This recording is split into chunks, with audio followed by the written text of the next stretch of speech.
Hi and welcome to Thought Catalyst. I'm Charles Painter and today we're going to be talking about the marketing campaigns of the Coca Cola company. Coca Cola was first invented within an Atlanta-based pharmacy by Dr. John Pemberton in May 1886. Initially sold at local soda fountain counters, growing demand and the idea of making the beverage portable led to bottling the sparkling drink. In its first year, Pemberton sold just 9 glasses of Coca-Cola a day for 5 cents a glass. Since then, the company has expanded ever so slightly, currently selling its products at an estimated rate of more than 1.9 billion servings a day. That's the equivalent, every day, to almost 1 in 4 people buying something from Coca-Cola.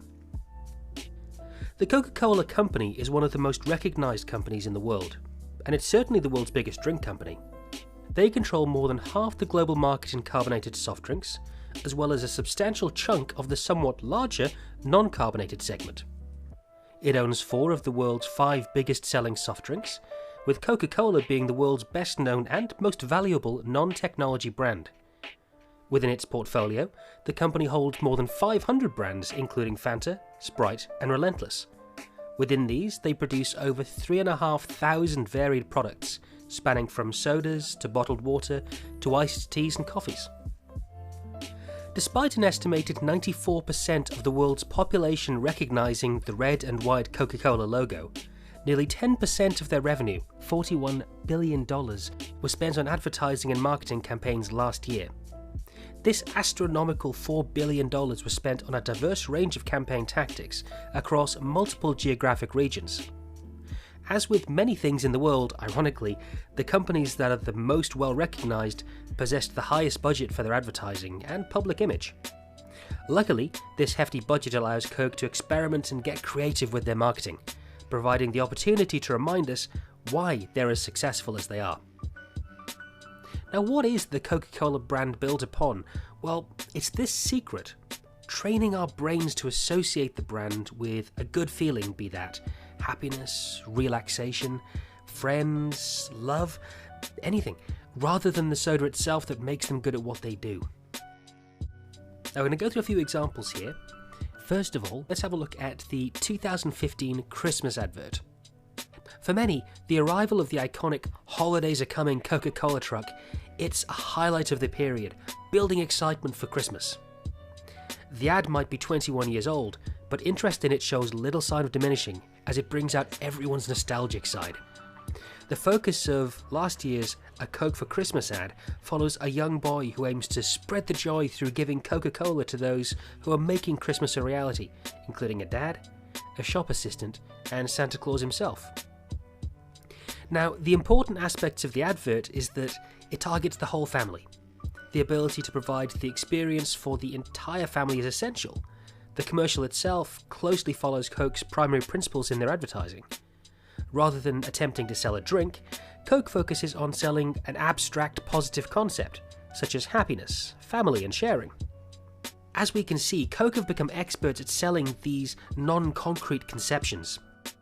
This year's video, like many before it, remains true to their core values that they use in their marketing campaigns year-round. Along with this, Coke modified their traditional formula for advertising, adopting a more multi-channel approach. Traditionally, video, print and physical advertising were the focal point of Coke's festive commercials.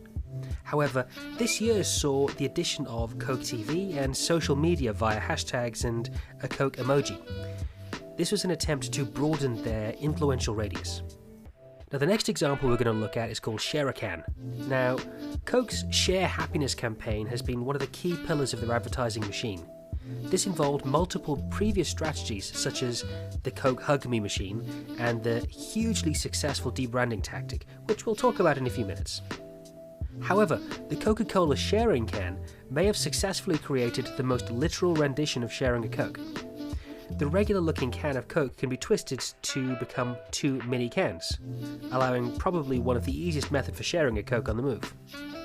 As part of the pilot project, Coke distributed its sharing can to thirsty Singaporeans and documented their surprised reactions. The documentary of this surprised happiness involved a team accompanying the distributors, following them to areas where they knew there would be heavy traffic, and filmed people's authentic reactions. This documentation provided Coke with video evidence of the purest possible form of happiness, showing how people would react and the kind of power it has. Now finally we got on to debranding. As mentioned earlier, arguably the most successful share happiness campaign would be the debranding tactic. Marketing director Lucy Austin and her team within Coca Cola's South Pacific branch were delivered a 151-word creative brief that gave them free rein to deliver a truly disruptive idea that would make headlines and capture the country's attention.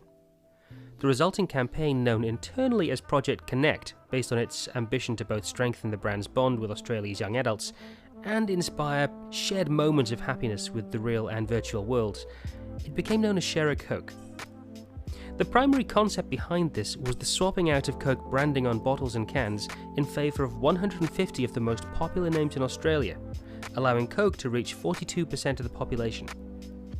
This campaign was released and almost immediately saw a positive reaction, with unaffiliated celebrities buying bottles, and social media conversation and media coverage blowing up as a result. Within that summer, Coke sold more than 250 million named bottles and cans in a nation of just under 23 million people. This overwhelming positive result led to the expansion of the campaign across the world, reaching more than 70 countries. As the campaign spread across the globe, over 17,000 names were used, including generic nicknames and titles such as Mom and Dad and Mate. These additional titles purposefully made the invitation more about giving a Coke to someone else rather than keeping it to yourself, and broadened the appeal and played to their core principles. The ability of such a revolutionary and notable campaign could be argued to rely solely on the ability to relate to the customer on the eye level. Lucy Austin suggests that the success derives from the use of our name, the most personal thing we possess. It's our fingerprint, our identity, in one word. It can't get much more personal than seeing our name, our own unique identifier, on a bottle of Coke. Their campaign capitalized on the global trend of self-expression and sharing, but it did so in an emotional way.